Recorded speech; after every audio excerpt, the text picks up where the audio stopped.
1 minute, sir. Uh, uh, It is sir, blurred now, from. now, now, sir, please open your camera, sir. Now, It's on, yeah. I never switch off the camera. It's not coming. Nidhi ji Click आप the lock. Nidhi ji Can आप you please अपना open listen to me? करिए. Okay. Can you Sir, please listen to me? Can sir, you please listen to me? Yeah. yes, sir, sir. I think some technical issue, sir, because all participants had opened the camera, sir. That's all are visible. I don't know, but I need to present the screen. I don't know how to do it. If the camera is not on, I don't know how to do it. Wait, then I'll come again. It's really getting on my nerves. Aishwarya ji आप अपना थोड़ा camera open करिए.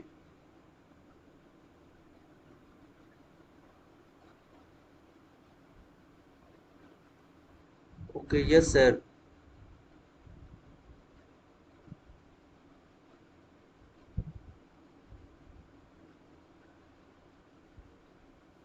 I think any technical issue with Yes, sir. yes, sir. Yes, yes.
Vikas sir, ji ji.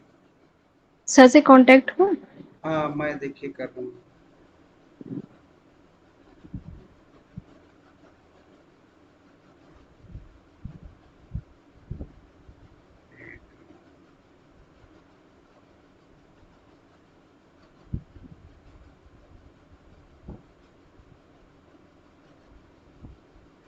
Sir ने दोबारा, हाँ, now sir your, now sir your camera is open, sir.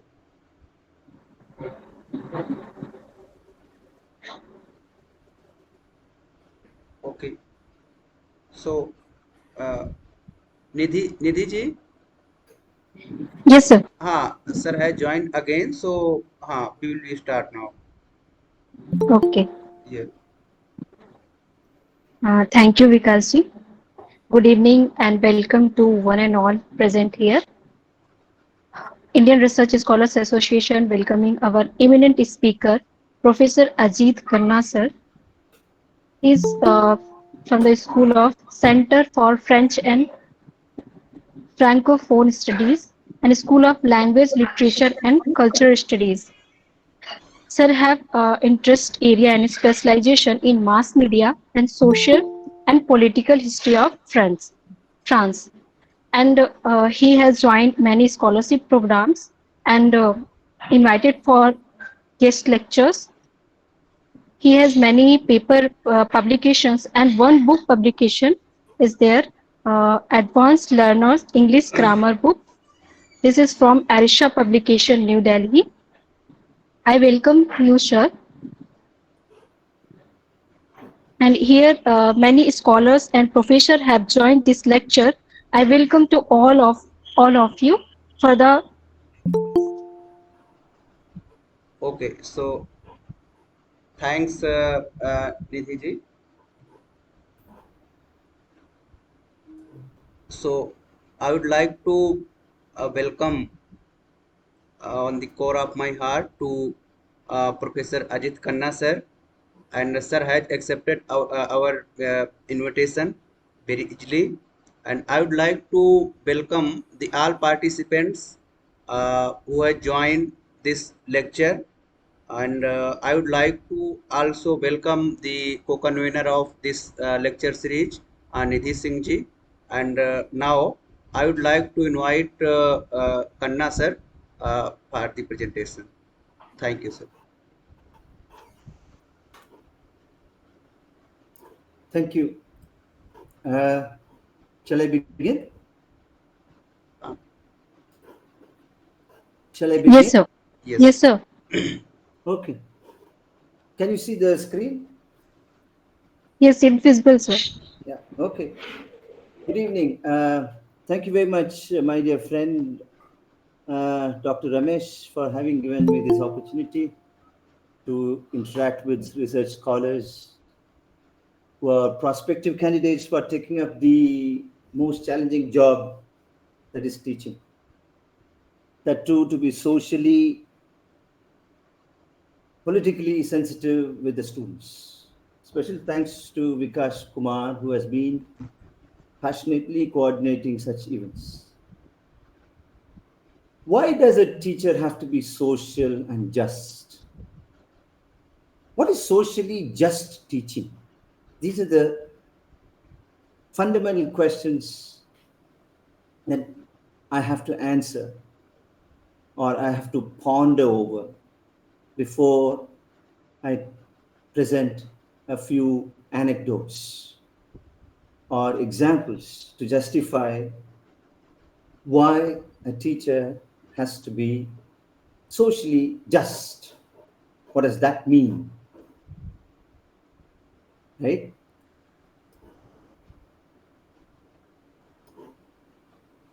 So, not just the grammar and usage. I'm a language teacher, so I'm giving you such examples. Please don't mind. Not just grammar and usage, but also the social justice is the sine qua non essential condition of the language teaching and learning. Forget language, teaching and learning. Teaching always comes with learning. Why I'm saying teaching is the only profession that teaches all professions. The teachers must listen to the students and learn from them. The teaching learning process is very, very complex. There are so many methods and methodologies that have been developed, designed over a period of centuries. For centuries, they've been trying, but no method has proved to be right method, because there is no right method or perfect method. While it may look hard to tackle the students, the classroom, but it can be made super efficient by paying attention to minute details and just listening to your students. Because we teachers have the habit of lecturing. We have the habit of talking non-stop.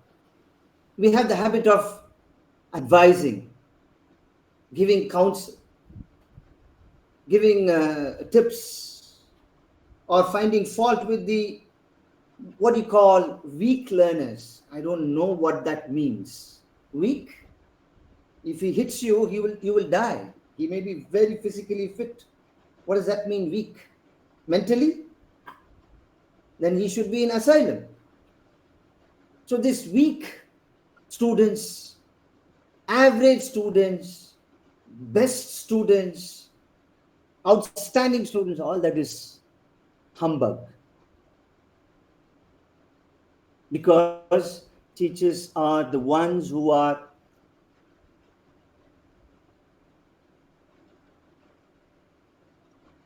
helpless sometimes, students that you do not know, you have no idea about such things. Well, you are the one who is teaching me, and if I do not know, it is your mistake or my mistake. So teaching is fundamentally a give and take process. I give something, I take something. You take something and I give something. Or you give something and I take something. A teacher can become a better teacher only if she sheds her ego and is willing to learn from the students. A teacher is only going to deliver what she already knows. I'm reminded of Dalai Lama's famous quote. When you speak, he said, when you speak, you're only saying what you already know or what you already knew. But when you listen, you're going to learn something new. So that is why you have to be a listener rather than a talker, a speaker. But the learner here is so special because she's not only ready to learn, but also someone who is indirectly, mark my words, indirectly creating new ways to teach her teacher how to teach. Don't you agree with my guys? She is the one who is going to indirectly teach you the ways, the methods to teach her teacher how to teach. Because you have taught, you know that you have taught. But do you know that whether she has learnt, your student has learnt? You don't know. In that sense, learning is even more complex than teaching. Because teachers are adults. All teachers are adults. All teachers are trained, or all teachers are well educated, or better educated than the learners. So you know what you are going to teach, or you know what you have taught, and you know your subject. There's nothing great about it. If I teach history for 10 years, definitely I would know quite a lot of things. In 10 years, I can talk about French Revolution. I can talk about 1857 revolt, Sipahi revolt in India. I can talk about Haitian Revolution. I can talk about February Revolution, and so on and so forth. There's nothing great about it. But how about the students who have come to learn from you, and you are going to let them down if you do not understand how to present the most important skill, the most important skill of all skills in teaching exercise is presentation. So what does that mean? The delivery of the topics must be clear and precise. They say teaching is 1/4 of preparation and 3/4 theatrics.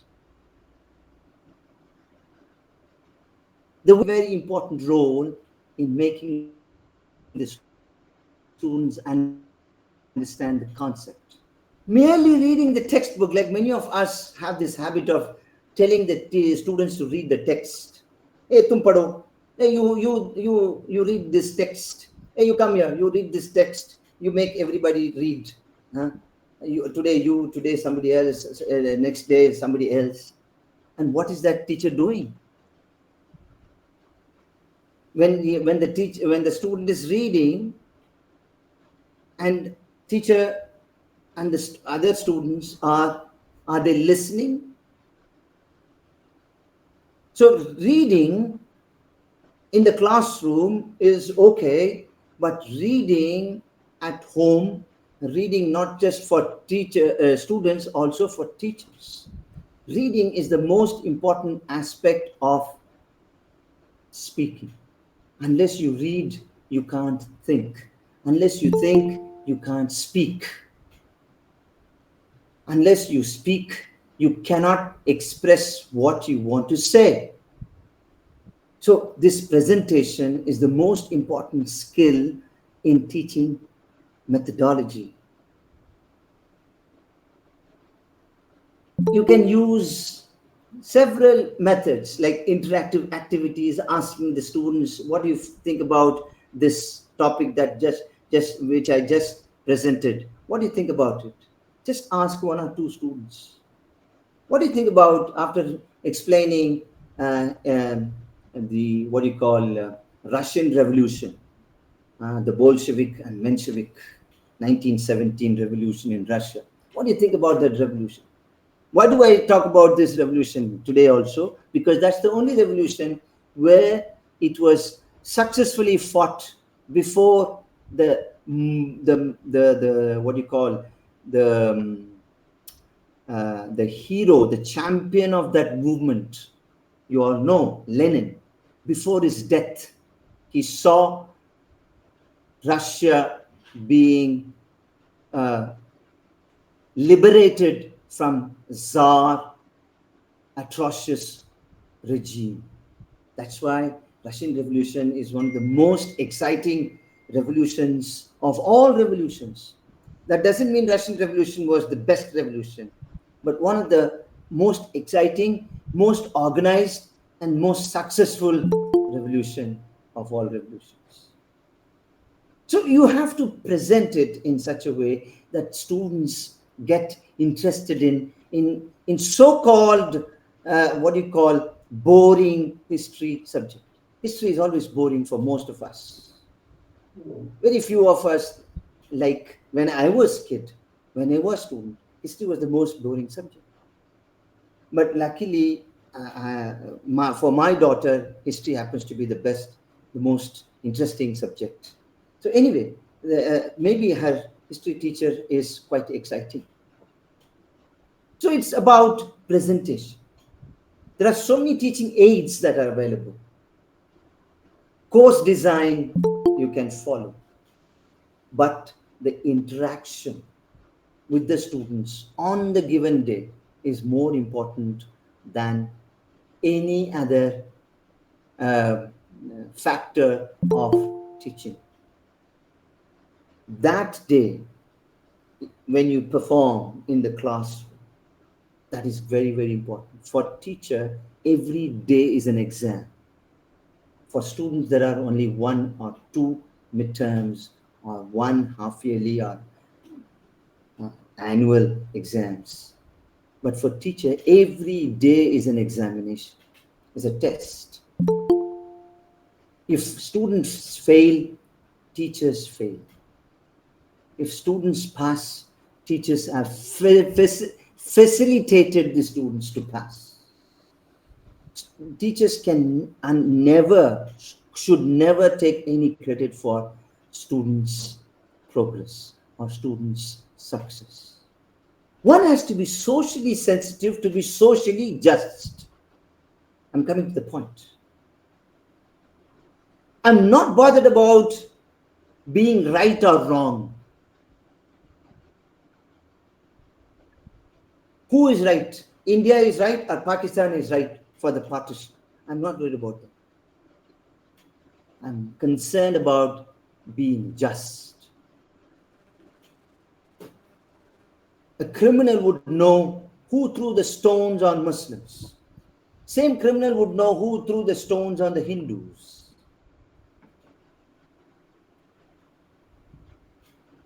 A criminal would know who killed the first Sikh in 1984.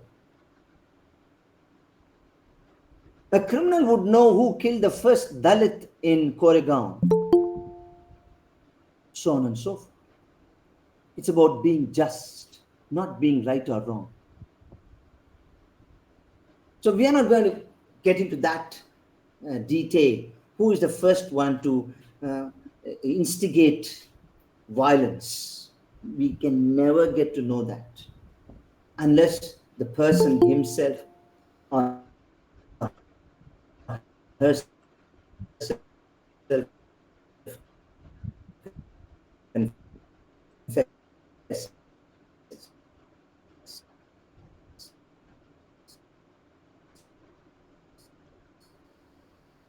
Let me 1999, my first day of teaching French. There was a student called Yask. He's a he was Indian Oil Corporation Lucknow regional manager. I did not know about that because I thought I'm the best. I'm the teacher who knows French, who knows everything in the world. So I was brimming with confidence, and I was uh, quite authoritative in the class. And I gave a task of uh, it's a small task. I said, listen, guys, uh, imagine a conversation between a bookseller and a buyer. So you make a phone call to the bookseller and say that you need so and so book, and ask for the price, ask when it can be delivered, and so on and so forth. I said, imagine a dialogue between a bookseller and a buyer. I gave them 10 minutes. I left the classroom. I went out to smoke. I used to smoke then. I came after 10 minutes. I asked, are you guys ready? They said, yes, everybody, we are ready. I picked this guy, Yask. Yask, yeah, you begin your dialogue. Then he said, he waited for a few seconds. Then he started his theatrics, you see. He picked up the phone. Those days, phone, no? Landline. He picked up the phone and he dialed. He really acted quite well. Then he kept the phone down, receiver down. And again, he picked up the receiver. Again, he dialed. Again, he kept it back. I lost my patience. So I said, what the hell is happening? Is it a theater workshop? It's a classroom. I told you to prepare a conversation, a dialogue between a buyer and a seller. What's happening? You don't think that you are Shah Rukh Khan. Then he quietly said, sir, I'm not Shah Rukh Khan. He said in whatever French he knew, simple French, he said, the line is busy. So who is a teacher here? It's he or me. I leave it to you guys to decide that we can learn.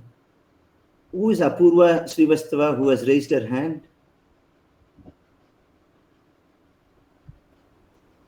Anyway, so you see, a teacher has to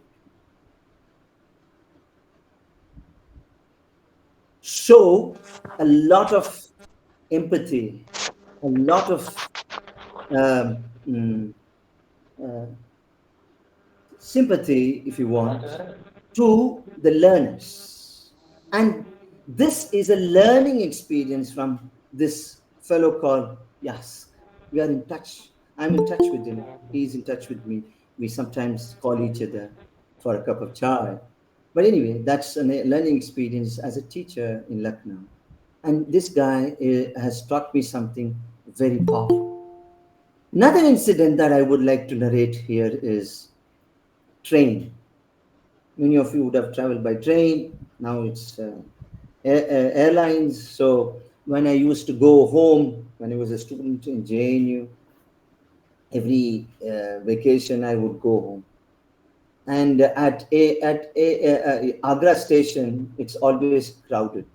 There's so much of uh, crossing, right? It's a very busy station. So one such crossing happened, and my train also stopped. at Agra railway station. And I was feeling thirsty, so I had my water bottle, empty bottle. I wanted to fill the bottle.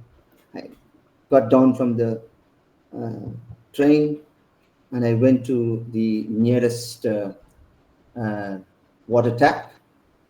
Uh, One fellow was already filling his bottle. Next was my chance. What happened here is quite interesting. When my chance came, another fellow, he came and he put his bottle and he started filling. I was very upset. I said, "You bloody North Indians don't understand what is decency." This fellow, to my bad luck, he understood English. I thought he wouldn't understand English, but he understood. Said, "What did you say? What did you say, gentlemen? North India, South India? What do you mean?" He said. Then immediately I sensed that there's some trouble. I just switched to Hindi. I said, "भैया देखो मैं लखनऊ के रहने वाला हूँ." I bluffed. मैं तो लखनऊ के रहने वाला हूँ, ऐसा नहीं होता है, ठीक है, साउथ इंडिया में ऐसे नहीं होता. Immediately hugged me and said, "भाई पहले आप भर लो." You see the kind of learning for both of us.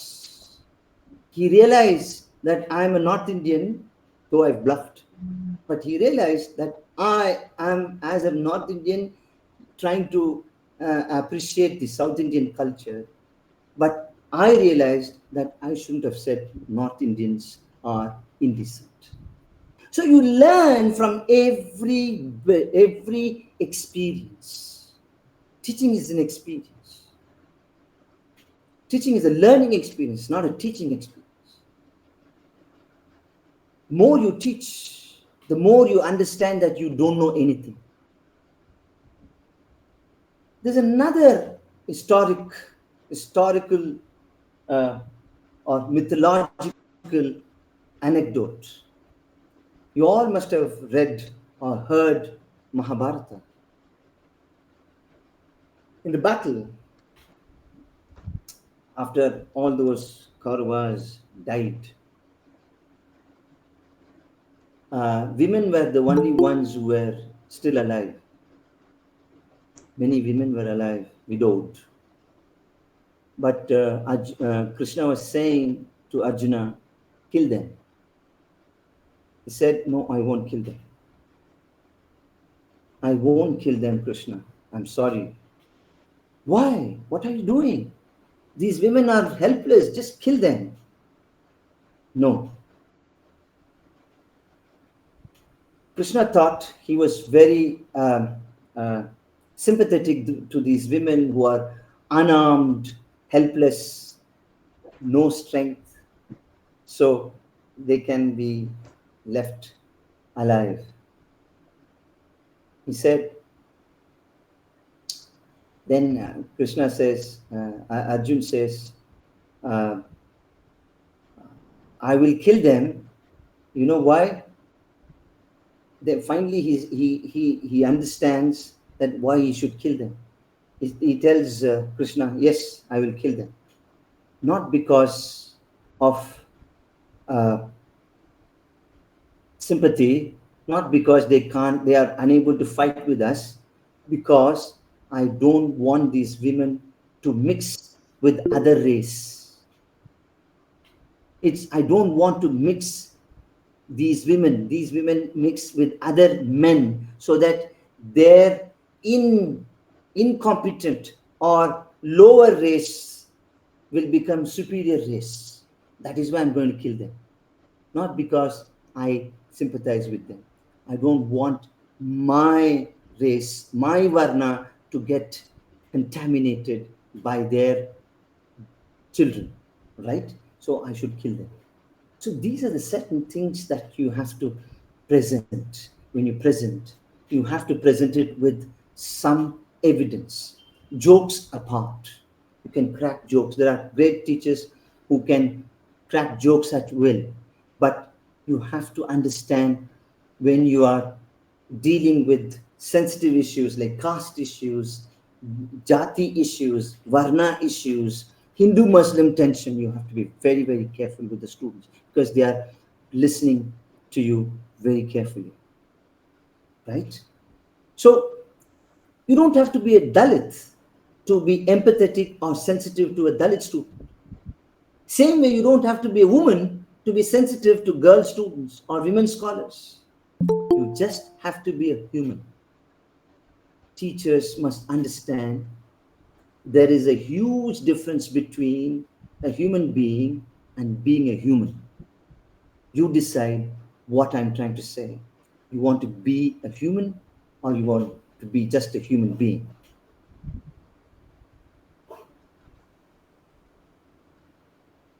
Let me take you to this slide.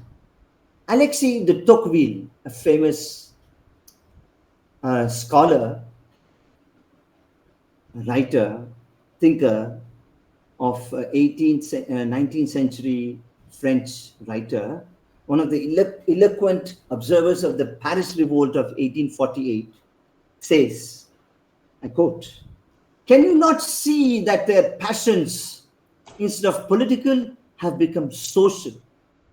Do you not see that they are gradually forming opinions and ideas which are destined not only to upset this or that law, or this or that ministry, or even form of government, but society itself?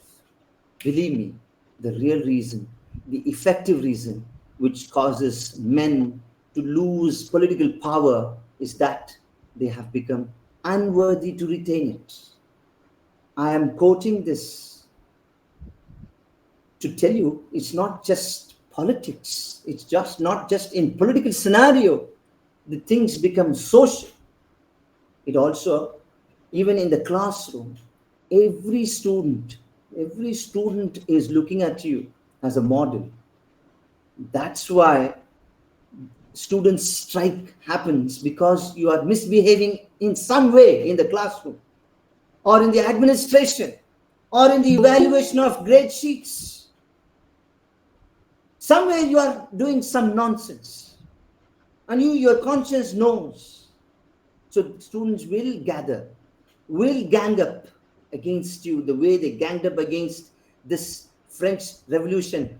There are so many French revolutions happen. One of the French revolutions is 1848. This is also called February Revolution, which happened during the Second Republic of France. That led to the collapse of the Juillet monarchy. It's a huge conspiracy. Of course, the background is economics. You see, basically it's economics. The bread prices shot up.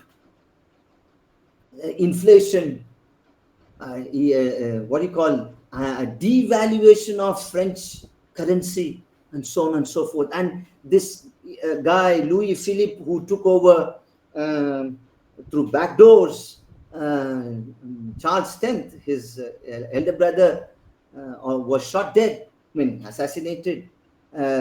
So he became, Louis Philippe became the uncrowned, undefeated, crowned, of course, king of France. He ruled for more than 20 years, 18, 15, 18, 20, 24 years. And this guy was extremely arrogant, and he was not willing to listen to these middle class people. He was favoring the elites, the bankers, because he also says bankers rule France. He's proud of the fact that bankers are ruling France. And middle class, you know how difficult it can be. You can compare it with India if you dare to. Anyway, so this is about not just French Revolution, it's about class also, classroom, university, college, school. Revolution is not just in a big way. For me, revolution in a small way is a revolution. A student who has the courage to question the teacher politely, he can be wrong. The student can be wrong, or teacher can be wrong. But if that student has the courage to ask a question, that this is not socially just, you are discriminating on color, Mr. So and so, you're discriminating on gender, Mr. So and so, or Miss so and so. That is the courage that a student should have. And if that person has that courage, teachers should have the even more courage to accept that it was teacher's mistake and not student's mistake. That's what I meant by shedding one's ego. So some teachers are of the opinion that a teacher's primary job is to teach and cover syllabus and finish it. मैंने सब कुछ पढ़ा दिया, वो रट लो, ये आएगा, वो आएगा. What kind of education we have? We had. I'm not saying what kind of education I had was the best. I'm very sorry. I was also sailing on the same boat that you guys are sailing. Some of the teachers are extremely brilliant, but they are very rare. Very, very rare. Just like students, brilliant students are countable. Average students are also countable. Bad students are many, uncountable. Because of classroom situation. Because of the circumstances. But to argue against the point that I just made, I'm reminded of a very famous message from WhatsApp or Facebook. This morning I was reading. It's the circumstances that make you criminal. That's what people say, right? But is it the other way one can argue? Same water, boiling water, can make the egg hard and potato soft. So it's the way you behave matters than the circumstances. It's just to counter this argument of circumstantial criminality. So does a socially sensitive and just teacher shape a better future for the students, who will in turn shape their own future? Social sensitivity is the personal ability to perceive and understand the feelings and viewpoints of others. My teacher, not my teacher, but anyway, whoever taught something good, I mean, even in the seminar, I consider them as my teachers. So my friend and teacher from Reunion, he presented a wonderful paper, a theme on the indentured laborers in Reunion, and it was quite gripping and very captivating and engaging. I had quite a lot of questions, but I was quite hesitant to ask him because he was too good for me to ask a question. Yet I had some questions because they were also from, I mean, most of them were from my place, Chennai and Pondicherry. Most of them.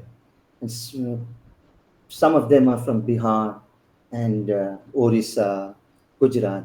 But those experiences I can't understand because of the language. The Girmitiyas, other Gujaratis, it didn't appeal to me. But the words in Tamil really appealed to me. Oh, is this what they were saying? I did not know about it. So I was curious to ask him what it is. But I didn't ask him. Now, at the end of the seminar, outside, when we were sipping chai, I asked him, "Sir, I wanted to ask you a question about Parayas of Tamil Nadu. All the Tamils were called Parayas, irrespective of the caste. Anyone who spoke Tamil, they were called Parayas. I asked him, isn't it wrong? You could have asked this brilliant question, man, in the seminar. I said, sir, I was not aware of, I was not confident of my question, which is brilliant or stupid. Then he said, Ajith, no question is stupid. It's the answer that are stupid always, most of the time.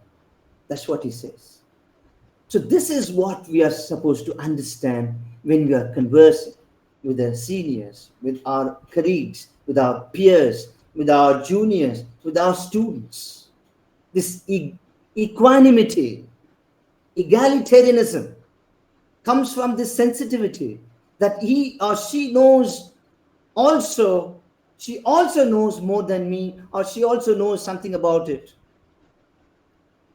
Right? This is what I call social sensitivity.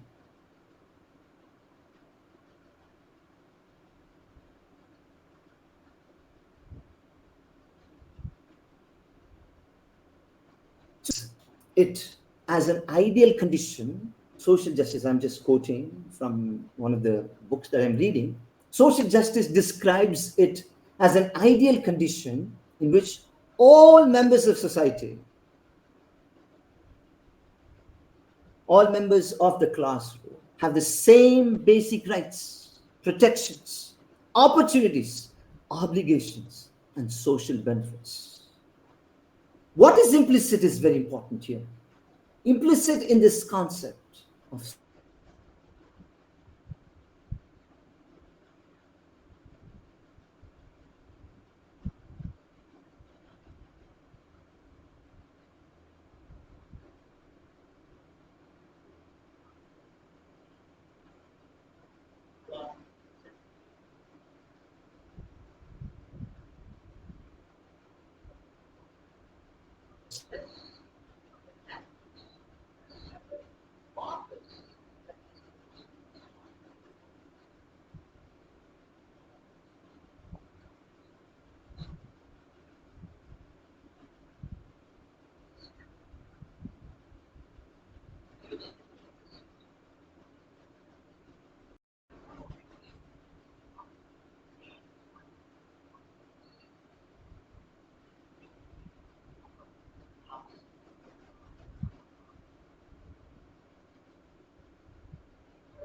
not just teachers. Anyone can be color insensitive, color blind, I would call it. Discriminating on grounds of skin color. Indians are good at it, are bad at it.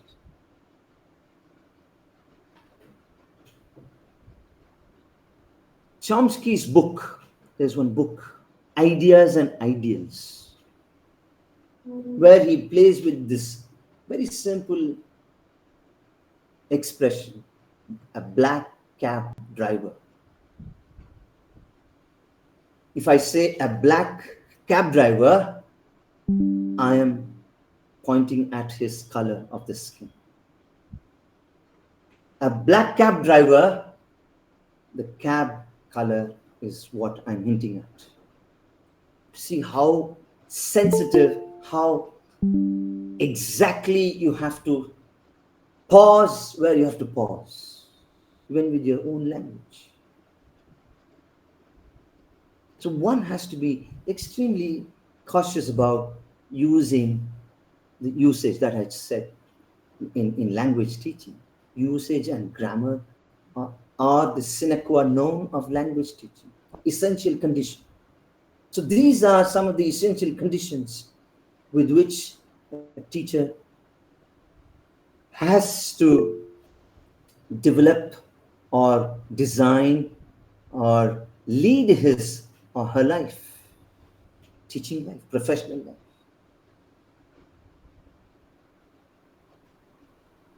life. Next, Yeah.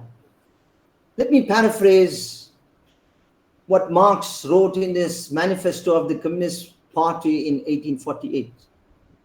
If some of you haven't read, please read it. It's one of the finest documents ever written in human history. Learning, he says, communism, I paraphrased it with learning, deprives no man of the power to appropriate the products, I replace it with knowledge of society. All that it does is to deprive him of the power to subjugate the labor of others by means of such appropriation.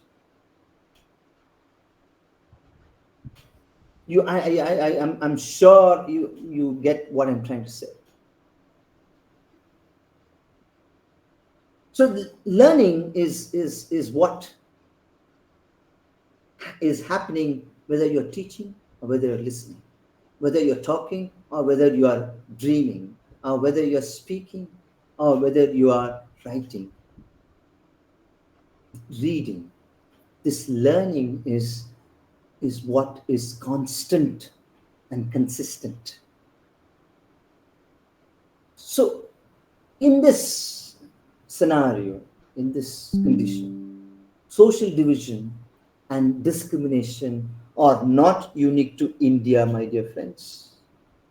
Nor is the practice limited to any part of the world. In any society, people are divided on social, religious, community, and economic parameters. Karl Marx divided society into two classes, the bourgeois and the proletariat, the rich classes and the working classes. Baba Sahib Ambedkar divided society into two castes, upper castes and lower castes. The slave system, the clan system, the class system is no different or less poisonous than our own caste prejudices. But what is interesting or formidable here is caste is the longest and the most formidable of all forms of oppression, which is still unfortunately present in the history of mankind. That is what putting India on a wrong path. That is what denting India's image in the international arena, international fora.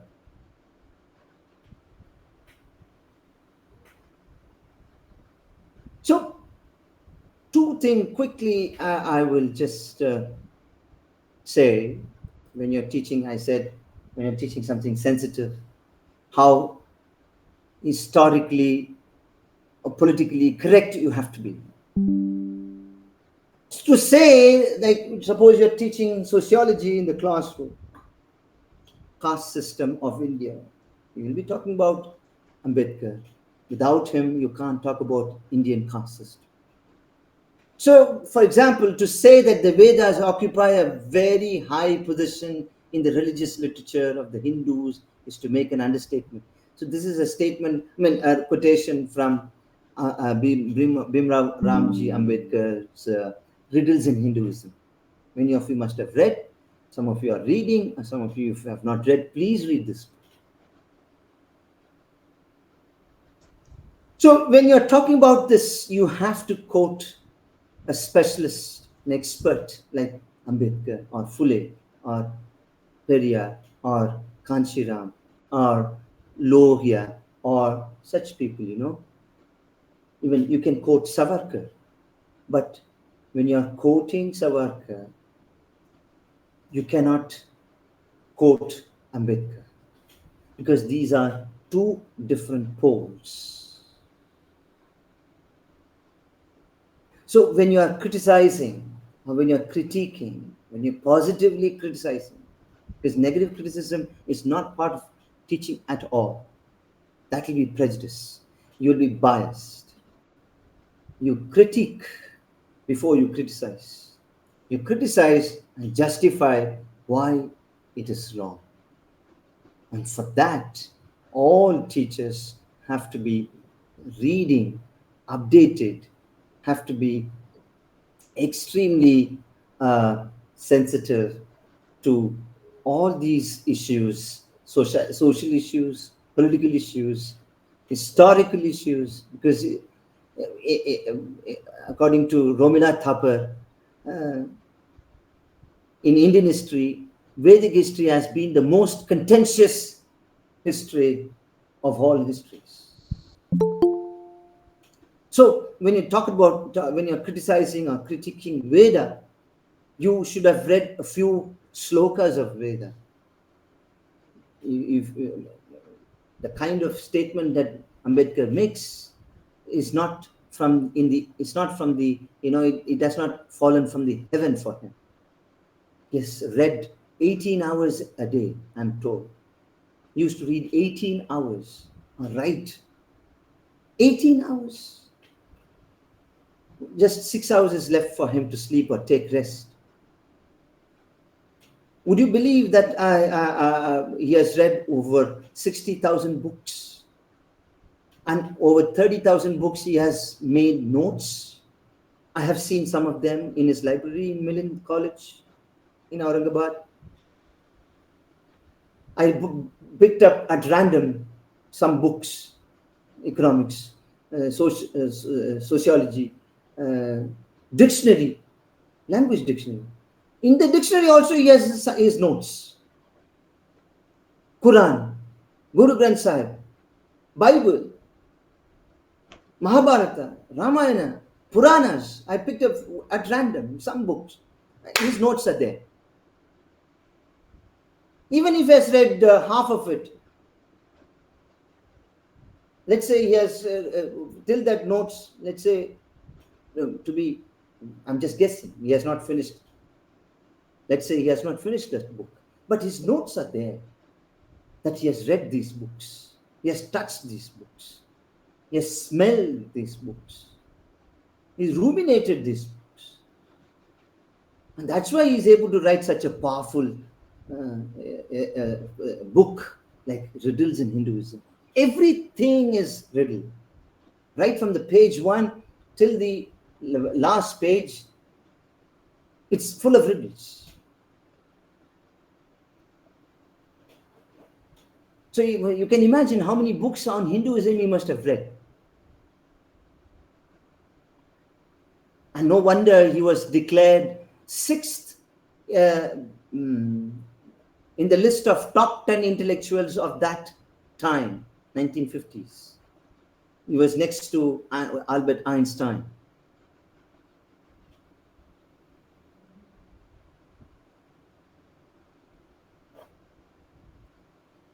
So, to sum it up, before I do I have few more minutes, Vikash?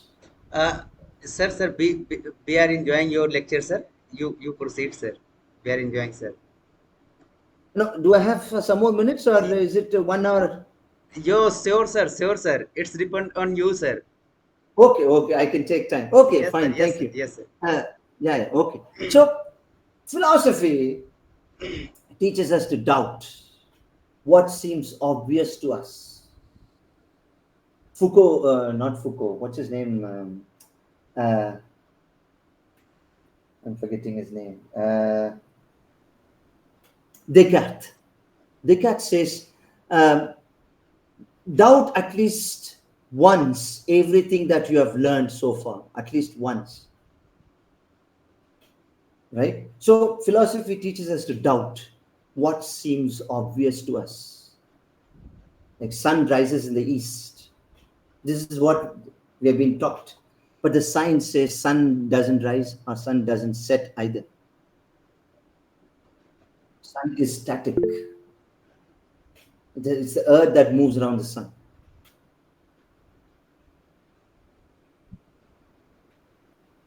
Propaganda, on the contrary, teaches us to accept as obvious what it would be reasonable to doubt.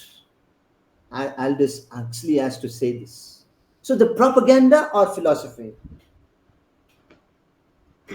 Is it your own understanding of certain concepts that you want to uh, introduce in the classroom? Or is it a propaganda that Hinduism is the best religion as a social science teacher? Or are you propagating Christianity? Or are you propagating these the Chaturvarna division of Hinduism, so on and so forth?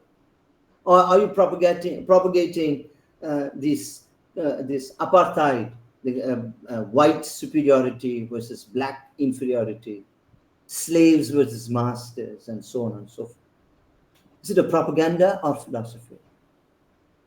If it is a philosophy, you can always doubt it. But if it is a propaganda, there's very less opportunity, very less chance for doubting. With your rhetorics, with your demagoguery, with your, skill, the oratorial skill, you can always mesmerize your students, and you can propagandize, spread the propaganda, false propaganda, like what happened during Nazi time in Germany. They all thought that what Hitler was saying was true. What Napoleon was saying was true in France. What whites were saying were true in South Africa.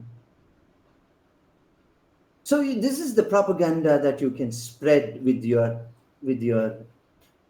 what you call superiority, with your authoritarian or the dictatorial nature of your politics. Aryan race, Dravidian race, Mongolian race. Mongolians hated Chinese like anything. And I don't know, please, I have to verify, but I read somewhere that this Great Wall of China was built on Mongolian bones. On the base, they put not the bricks, the Mongolian bones. You can understand how much they must have hated these Mongolians, thanks to or due to Genghis Khan.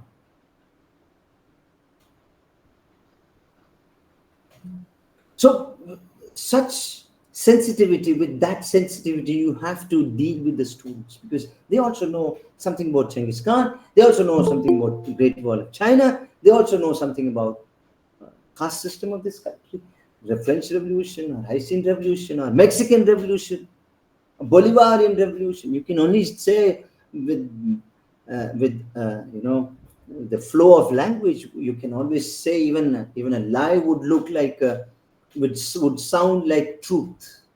But your conscience knows. Your insensitivity or sensitivity will make you socially just. A few ways to incorporate social justice into the classroom. I will wind up in a few minutes. The first one can be help students find a social justice issue they are passionate about. That's why I said you have to have a dialogue with the students. When you enter the classroom, just try this method. Hi guys, how are you?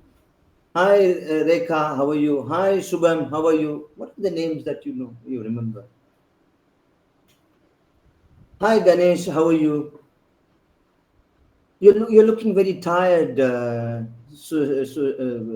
Whatever name, Suresh. You're looking very tired. What happened?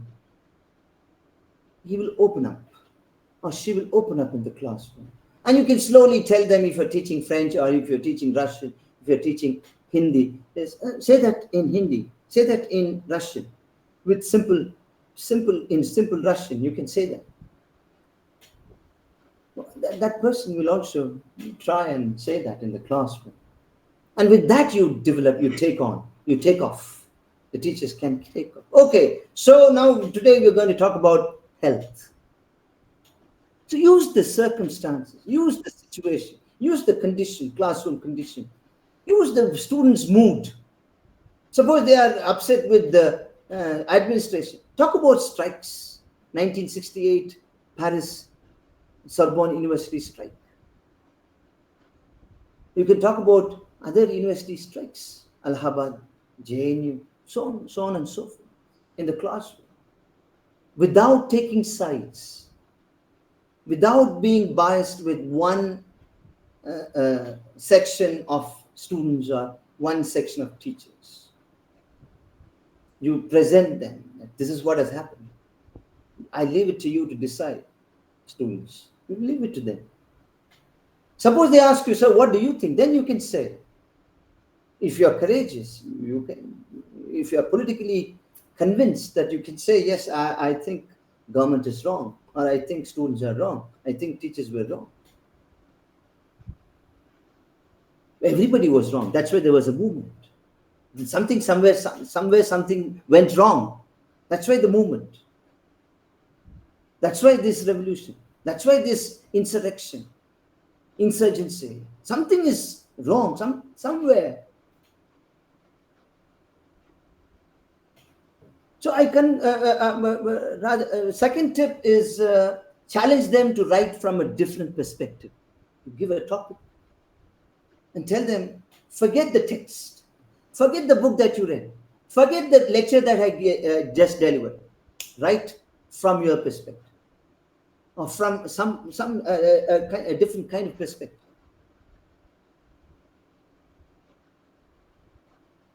The third one can try is include books from a variety of authors, apart from your history. Tell them to read science. Tell them to read economics. Tell them to read literature. Tell them to read geography. Without geography, no history is possible. Understanding geographical landscape, you just can't enter them. Like Muhammad Ghori wanted to enter India, the other side of Sindh. Muhammad Ghori, Ghori, he was the first one to come in 11th century. He could not enter. He could not even enter an inch. But what happened is history. He asked, he tried many times. He comes sometimes in the morning, he comes in the evening, he comes after sunset, he comes alone to check how can we strategize to enter this part of the world. He could not do anything because Indians were well guarded, naturally well guarded, as well as men were also equally skillful. But this Muhammad Ghori could enter because, he asked his minister, what's happening? Yesterday I didn't see, the first day I didn't see something like this. Even for last 3-4 days I've been visiting this place. I'm seeing something very, very unique. What's happening? Why is that I see some fire here, and some 10 meters away, some more fire, some 10 meters away, some more fireplace, bonfire I see. Sir, this is not bonfire. This is a different kitchen. This caste will not share the food with that caste people. That caste people will not share or cook the food for them. So these are 3-4 different communities, castes. So they have that community kitchen depending on the caste. Then he said, India is ours.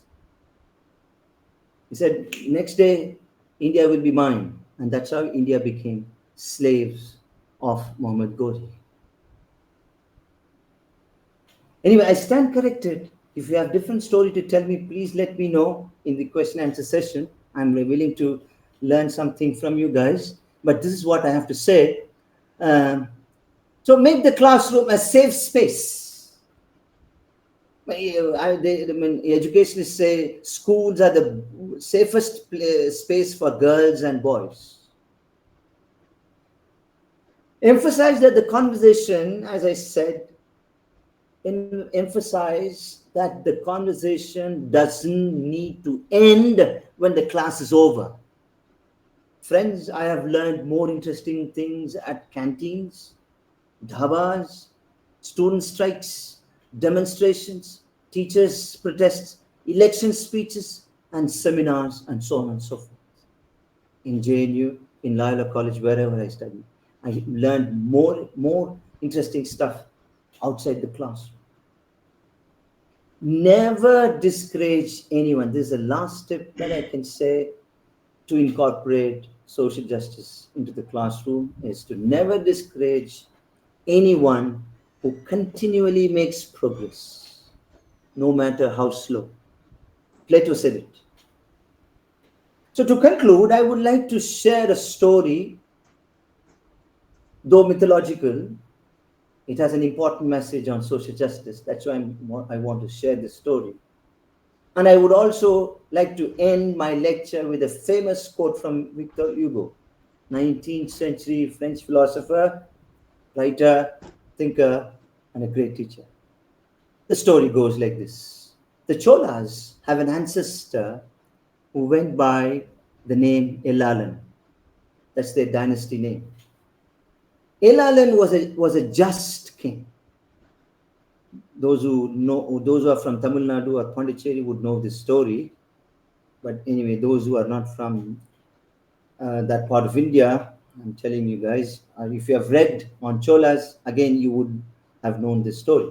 But anyway, Elalan was a just king, though a strict one, who never gave himself a measure of doubt when pursuing justice. He was uncompromising when it comes to justice. He hung a giant bell outside his palace that anyone could ring and seek justice. You just have to come and ring the bell, and the king would come out and ask you, what do you want? And you present your case, justice will be delivered. That's why the bell is hung outside the palace. So one day, he heard the chiming of the bell and found a cow waiting for him outside the palace. What happened? The cow wept as it told that her calf had been crushed under the wheels of a horse-drawn carriage, and she wanted justice for her dead calf. The driver of the horse-drawn carriage was none other than Elalan's son. When he learned this from this cow, that his own son has killed the calf because of his careless riding the horse carriage, he dragged his son out to the street, and rode a horse-drawn carriage over his neck, so that he would also suffer the way the calf suffered. The cow later revealed itself to be Lord Shiva, and he blessed him and rejuvenated his son. I'm not telling you to kill your son. I'm not telling you to kill your daughter or your wife or your husband. I'm just telling you, you got to be just. Right or wrong is debatable. The last thing that I would like to say is to quote a famous statement from Victor Hugo. Don't educate your children to be rich. Educate them to be happy, so they know the value of things, not the price. Thank you very much for your kind attention.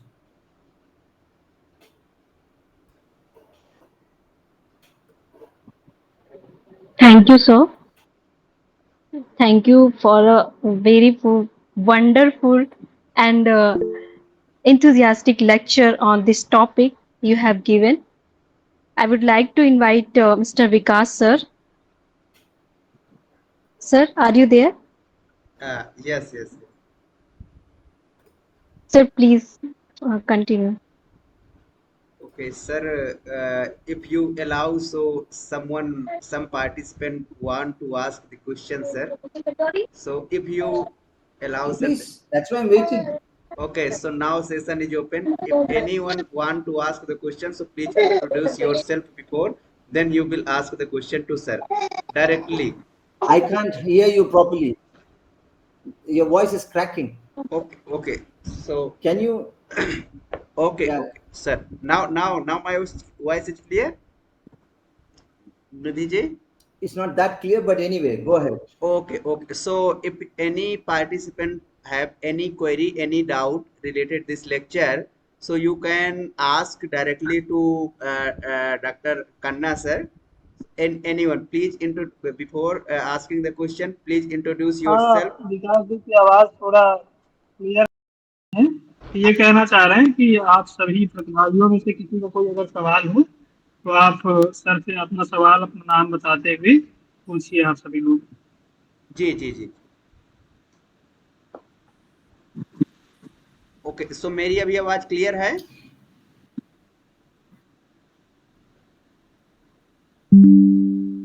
I think there is a network issue. So if anyone want to ask the question, so you can ask to Dr. Professor Kanna sir. किसी के पास कोई query doubt हो तो आप पूछ सकते हैं, otherwise हम फिर सेशन एंड करेंगे।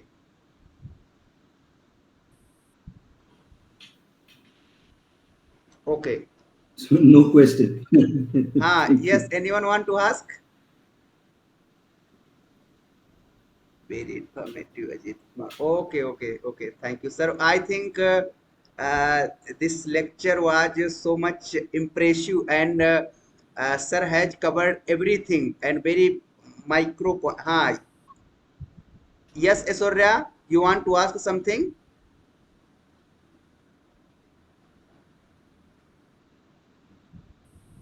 No, sir, I just want to say the lecture was very informative and the examples are fabulous and related to literature. So I can correlate with my research work also. I'm the student, research scholar of literature only. Thank you so much, sir. Okay. Okay, okay, thank you. Yeah. So, Any other question? No question, no remark. Thank you so much. Then. okay, sir I okay. Have a Sir, Oh, you have a thank you. question? Okay. Okay, go ahead. Yes, how sir. Are you see the Sir, Dr. Caste Ramesh, census of want, Bihar. okay, Dr. I think Ramesh, sir, want Ajay, to ask I don't something. know who Dr. is Ramesh, calling. sir. Yeah, Ajit. Ramesh. Sir, actually, I have no question. We are very deeply convey our thanks for accepting our request Okay. and given a wonderful talk on how to be a teacher. And then we are very fortunate to listen your lecture, sir. In fact, I am very much eager to wait and every lecture of yours. Thank you so much, sir. Thank you so much. Yeah. Okay, okay. Okay. Sir So, I have a question. Yeah, yes, Ajay. yes, Ajay Kumar, yes, yes. Sir how would you see the caste census of Bihar? So say that again. I didn't understand. How do you see the caste census of Bihar, sir? Caste census of, yeah. Hey, it's a big blow to the I think the central government. They are rattled. But yes, I think every state should release their caste census. I don't know. Now, women's reservation bill is passed, and it is not even going to be implemented. Not even in 2029. It is possible only in 2039 or 2034. So, if that is the case, BJP or the present ruling government should not take any credit for this reservation bill at all. They have not done anything that Congress hasn't done or earlier government hasn't done. Every government tried to introduce bill.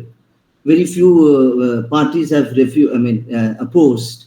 But I'm very thankful to Nitish Kumar, who had the courage to present the census to this country. And that came from Bihar.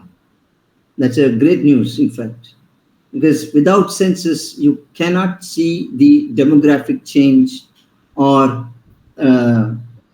any kind of change that is happening. Just for not just demographic change, any change, social change, political change, geographical change, cultural change. Only with the caste census can one understand how uh, the future of that nation is going to be shaped. Okay, so thank you, sir. One participant has written your question in message, sir.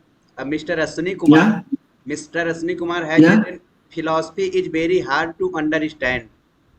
yeah. How How can, can we make easy to understand yes, even on even any? if any. Oh man. Yes, sir. Okay. Philosophy. Yeah, philosophy is very hard to understand. If you have the habit of reading, let's say you are mm, a film lover. You would watch. You would be watching films, right? More than anybody. And if I am not a film watcher, and I come and discuss with you about film, and you being a cinephile, the cinema lover, and I being a novice, just a layman, the kind of discussion that you would have with me will be much, much qualitatively better than mine. So you can philosophize films. Why how film plays an important role in shaping our society. Because film is just a reflection of the society. So philosophy comes from you. It's not a discipline that is hard. You are making it hard because you don't read that. When you watch, when you read, when you think about it, you can philosophize your own discipline, your own domain of knowledge. So that's how you can make it easy, by reading it. By reading Foucault. Foucault is tough to understand. Derrida is even tougher. But his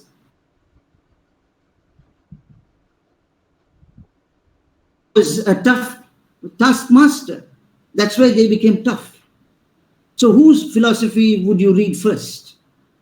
Foucault or Louis Althusser? You should read first Louis Althusser and then come to Foucault and then to Derrida, not jump the gun.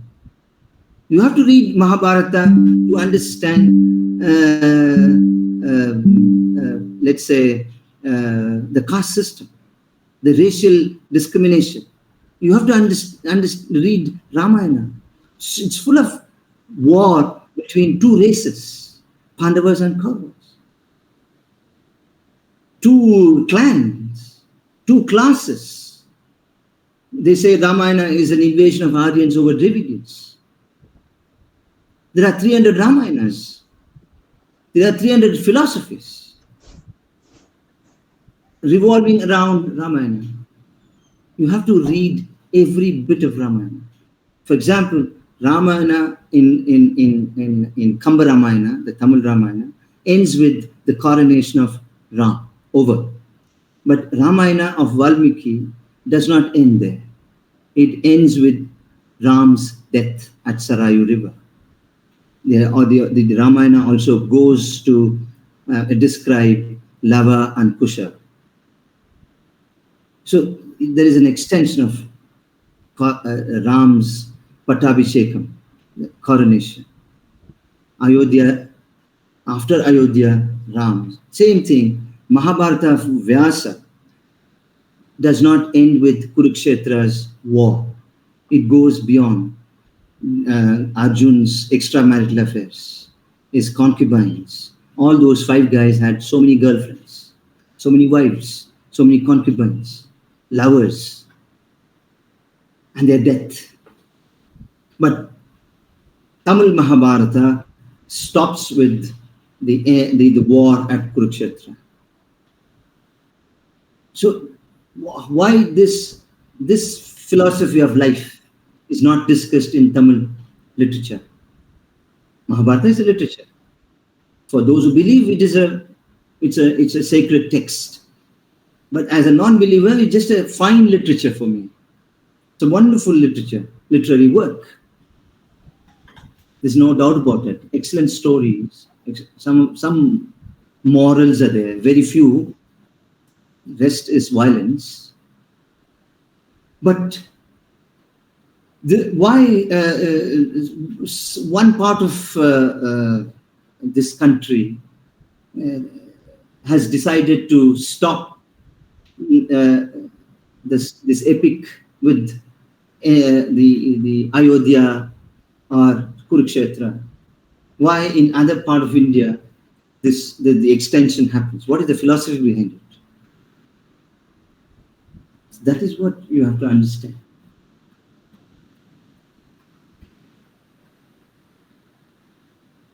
Okay, so thank you, sir. Uh, so Okay. now uh, I think time is not allowed to more questions because sir has already given us 1.5 hours. So I think sir has covered every micro and minor uh, uh, points. So I think I would thanks to sir, and again sir, we will be invite to you sir, and I'm personally very impressed to your lecture sir, that in because uh, it's a very minor topic which is we cannot हम लोग इनको आवश्यक नहीं समझते हैं कि we will be discuss about this. So एक छोटे से टॉपिक को we can also make the interesting, and तो सर ने कैसे एक छोटे से टॉपिक को हमको मेरे बहुत ही इंटरेस्ट के साथ, and sir has related many things like we can learn from the canteen, we can learn from the dhaba strike, and so it means that the student is not limit of, only for the book and libraries. So thanks sir. So with due to your permission sir, we can end the session sir now.